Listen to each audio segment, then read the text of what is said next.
Let them with ears to hear praise your name. We're chosen and we're his, the remnant. Out of darkness you brought us to your marvelous light. You said narrow was the road, not the wide filled with lies. All praises to our King, we exalt the Most High. Let your people, your remnant, lift your name on high. That's what we do, that's what we do. Yahoo! Yahoo! Yahoo! Yahoo! Shalom and welcome to our intro video. I'm Ak Moshe. I'm Sade Moshe. I'm Ak Yirmiyahu. I'm Nia. And welcome to our video where we'll be answering questions that you guys have asked us on social media. What is this channel about? Well, this channel is about being a Hebrew Israelite. If you guys don't know what that is, it is the Hebrews of the Bible. And each of us live here on the remnant, and we try to live the best we can in Torah and hope to bring you guys along in this channel. Yes. Also, I wanted to say it's also about like homesteading. So you guys seen a lot of building and what we do on the land. So those attributes also focus on our faith. Yes, the word of Yah tells us to seek the old path. So a lot of times you'll see us trying to do just that, whether it's through the gardening, whether it's through trying to do various tinctures. You'll see Nia and I sometimes doing a lot of homemade items such as our homemade detergent, homemade lip balm, things of that nature. Again, just trying to get back to what the Most High has for us. Awesome. Also focusing on structure and understanding the order of how the Bible tells us a family should operate and run. And although we've seen it in the world, there is a significant difference in how the Most High tells us to do it and how we've seen it in the lands that we live in. Awesome. And moving on to our next question. When did Mom and Dad come into the truth? Or in this case, Ima and Abba come into the truth? About 2019. I've been always challenged by Hebrew Israelites in the sense that you see them on the street corner, or you see them on YouTube, and then you go to your Bible and say, hey, could that be true? I've been tested with that for a while, so I'll say even before 2019. It's in 2019, around COVID time, when we're out of church, where I had a lot of time to read the Bible for myself outside of the Sunday school material I was leading at the time in churches, outside of VBS material, outside of commentaries, and reading the word for itself helped me understand that things weren't lining up. And I came into understanding in 2019, and my family came around the same time. So, as he came into truth, obviously our family came alongside. The Most High was already kind of working on all of us. We were really trying to seek Yah's word. I was really at a point where I wanted to have the Master's mind. And one of the things that it tells us in the word is, to have a hunger and thirst after his righteousness. And so while he was on his journey and seeking the Most High was already preparing our hearts and minds to receive also what he had for all of us. Next question. What does your Ima's name mean? So I'm Sade Moshe, and we're in the house of Moshe, which is my Adon. With that being said, he gave me my name, which Sade means field, and then my name is Sade Moshe, so it's field of Moshe. And so if we know about the word of Yah, a woman's womb is also seen as her field, and so I am the field of Moshe, and this is his fruit. Here you go. Here's the next question at the top. Do you have any more animals other than chickens? Yes. We only have one more set of animals. Of course, we're looking at goats and other things.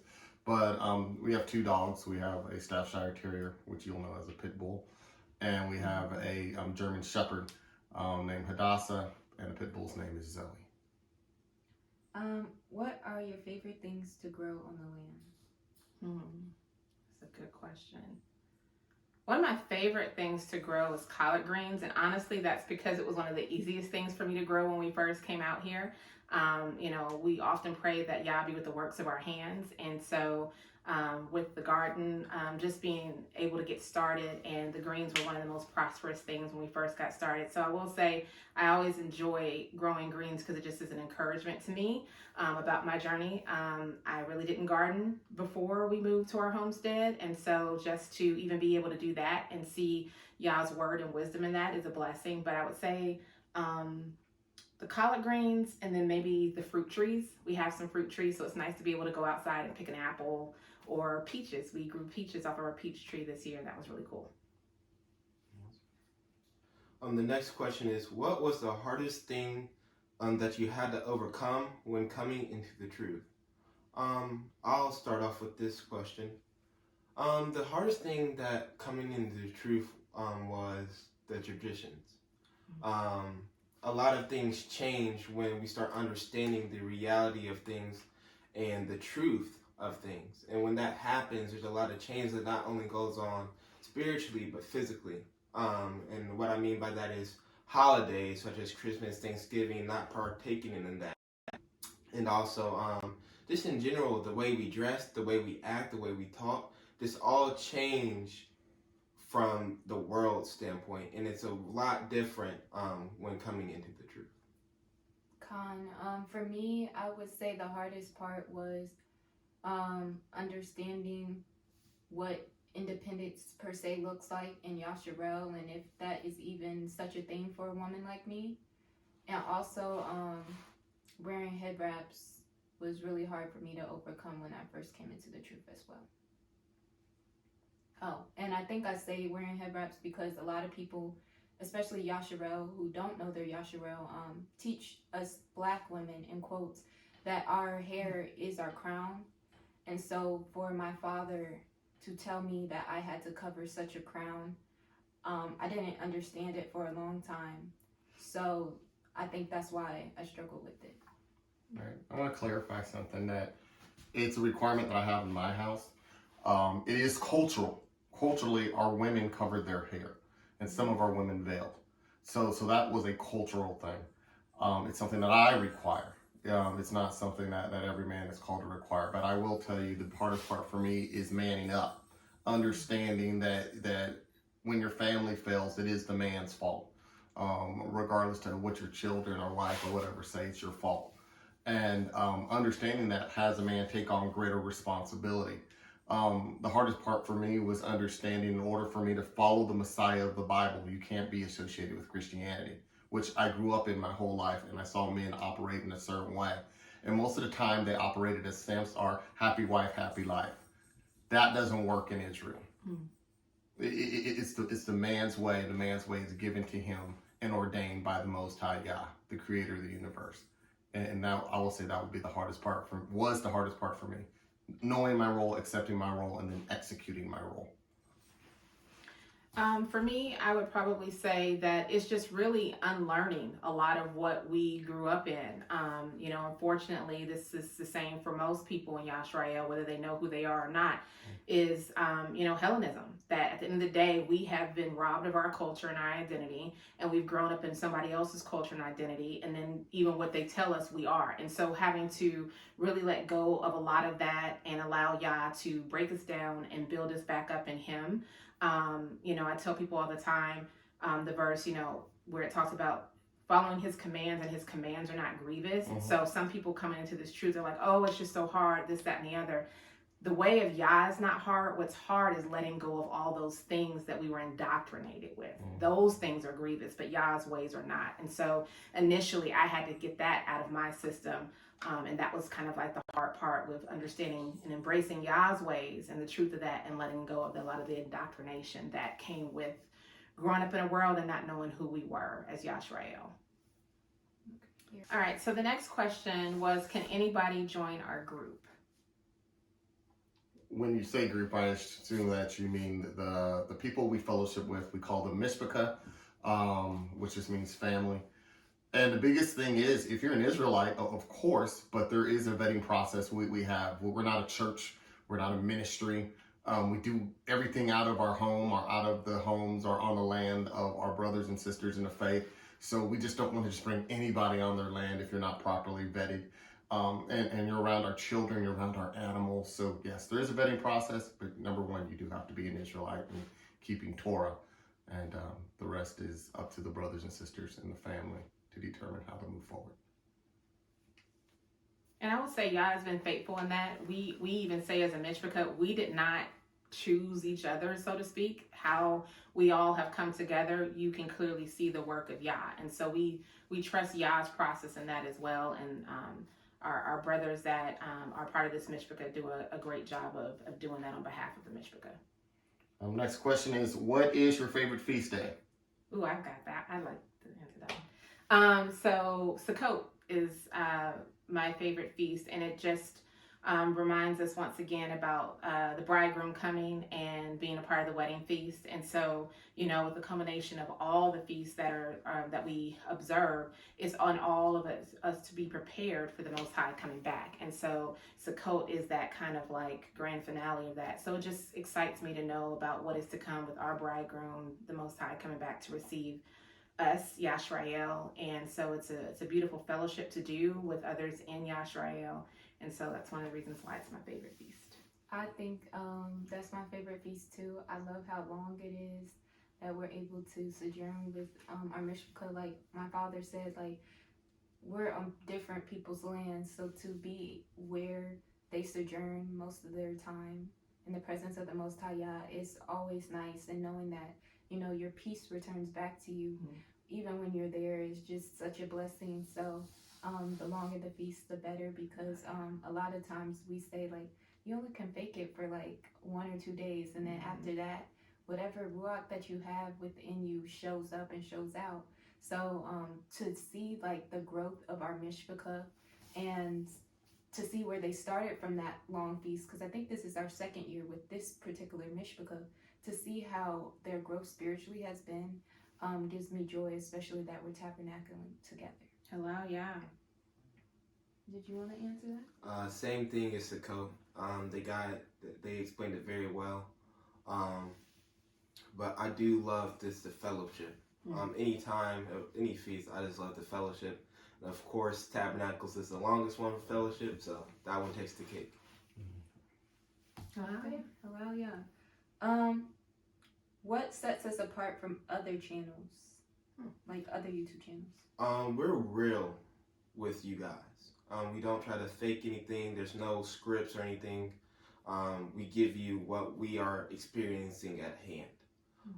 Also, that we are different by just the fact that we don't really care about how many views or how many likes we get. We just want to teach you guys and spread the word about being a Hebrew Israelite.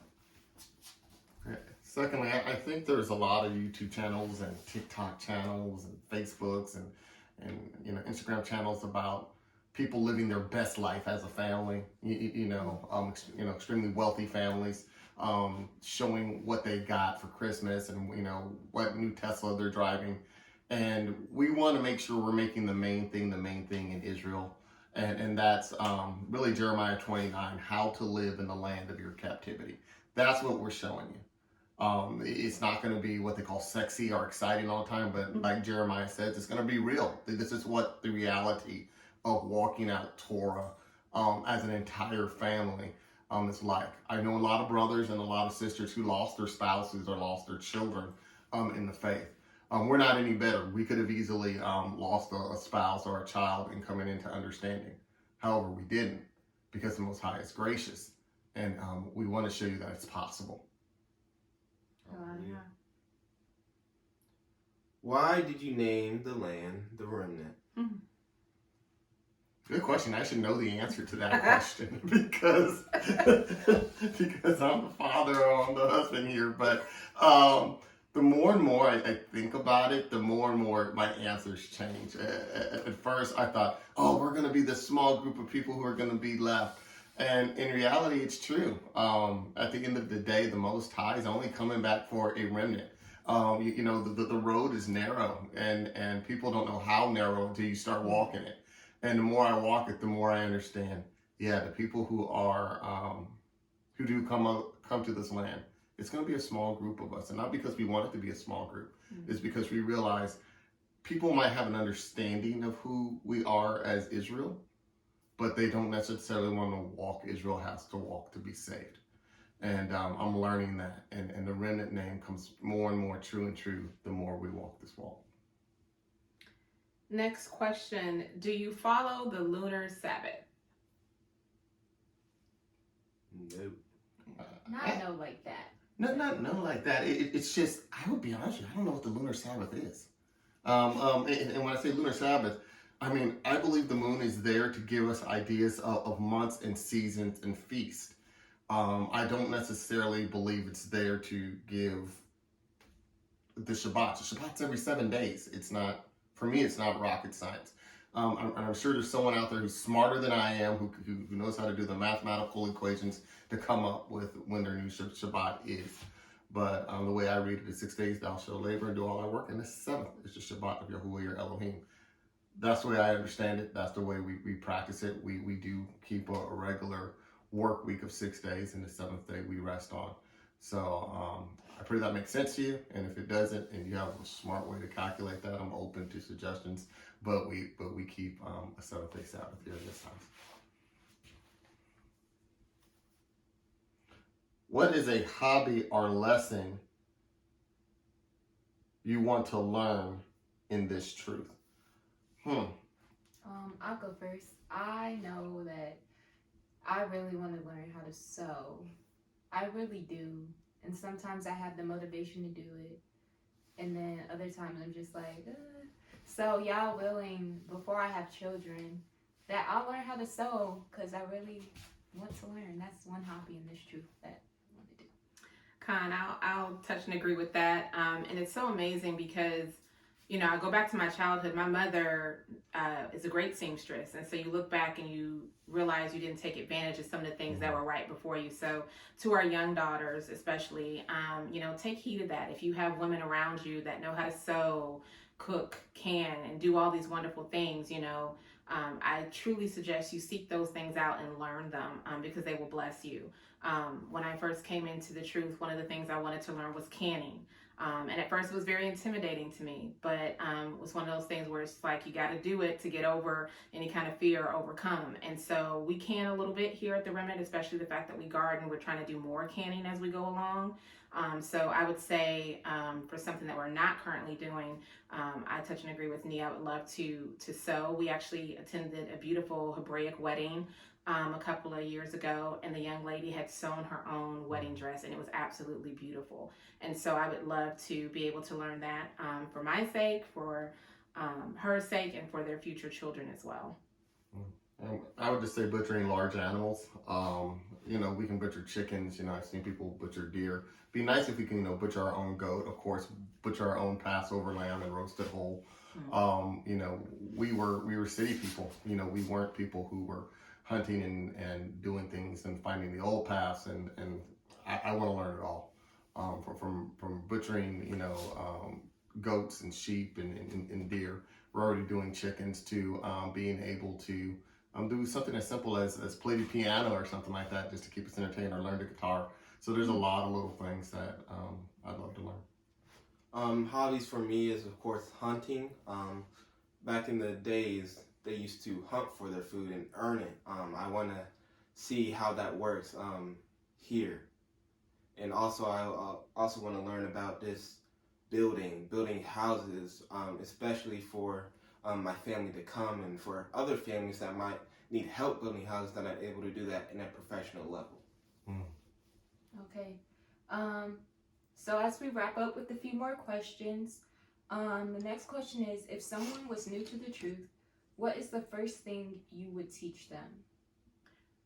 What I would say is, one, I would tell them this phrase of chew up the meat, spit out the bones. When you come into this truth, there's so many different directions. There's so much, you know, out there on YouTube and other places. And so you really have to be sober when you're watching certain videos, listening and learning from certain people. And so that's why I would say chew up the meat, spit out the bones.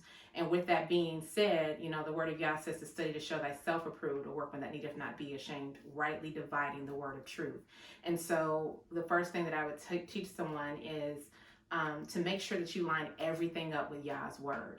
You know, the beautiful thing about Yah's word, we don't need commentaries. You know, in Christianity, we had commentary Bibles, you had the Sunday school lesson. You don't need any of that. The word of Yah affirms itself. And so the first thing that I would tell a person is, as you're learning, as you're watching videos, as you're listening to people, chew up the meat, spit out the bones, and make sure that what they're saying lines up with the word of Yah. The one thing I would want to mention is start off. I love starting off with sin. You know, what's a sin, and do we commit it, and have I committed it? And what I find, especially when I was still with my Christian friends, sin was subjective. So sin was based on how they felt about a certain action or a certain non-action, and that determining if it was a sin or not was dependent on how they felt. And that has nothing to do with sin. Matter of fact, if you care about sin, look at 1 John 3 and 4, and then look at Romans 7 and 7. But getting back to what sin is about, once you can define sin, most of the time people say, oh, that's in the Old Testament, that's for Jewish people. And they assume that they don't have to be part of it. And then the good thing about it is now we can start talking about identifying the people of the book, who's considered a heathen, and who's given the law, and who's supposed to obey it. And that's when we can start getting into identity, once they understand what's a sin and where do they fit into it. I will tell you, there's one law for everybody, by the way.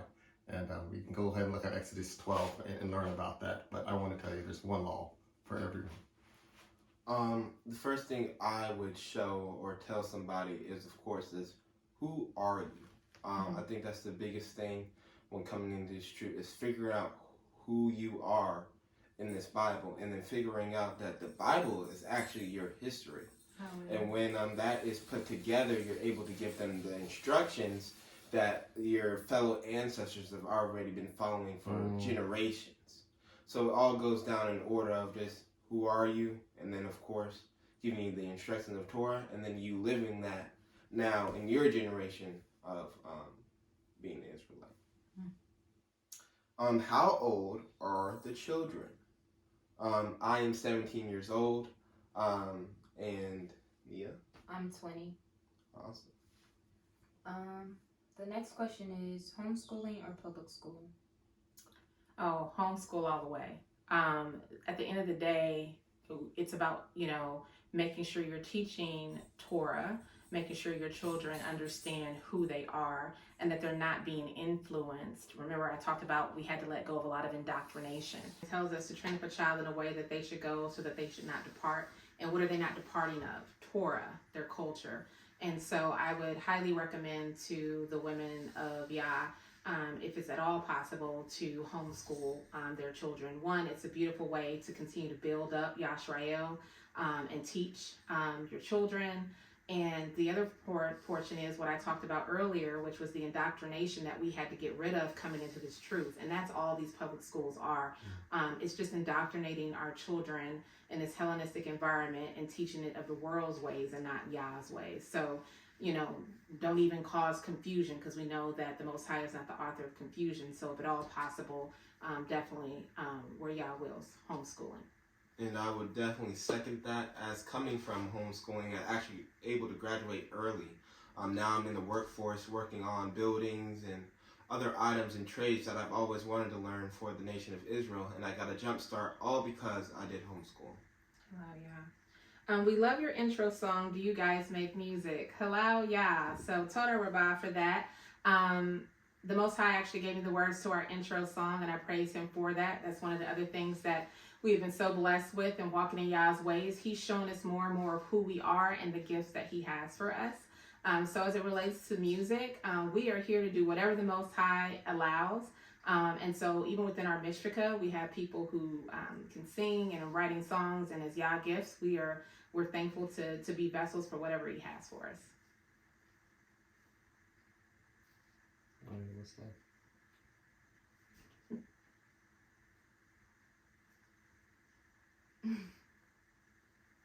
Why do your women wear head wraps all the time? I think is what's this. I think we may have talked about this before, but it's a requirement that I have, that they wear head wraps. It shows a couple of things. It is part of our culture. I don't know if you talk about the jealousy offering that someone has to, I believe it's in Numbers. The husband has to uncover his wife's head and bring her before the priest. So obviously her head was covered before. We can get into, we have studies about how men covered their heads as well, but it's really for women to show that they're underneath covering. There's really, I can't say that Torah requires it, but like I said, culturally, it shows that they're supposed to pray and prophesy with their head covered. The word tells us that. And it also shows, once again, that they're submissive underneath the man that they're of their house, be it an uncle like Mordecai, or a father, or even a husband.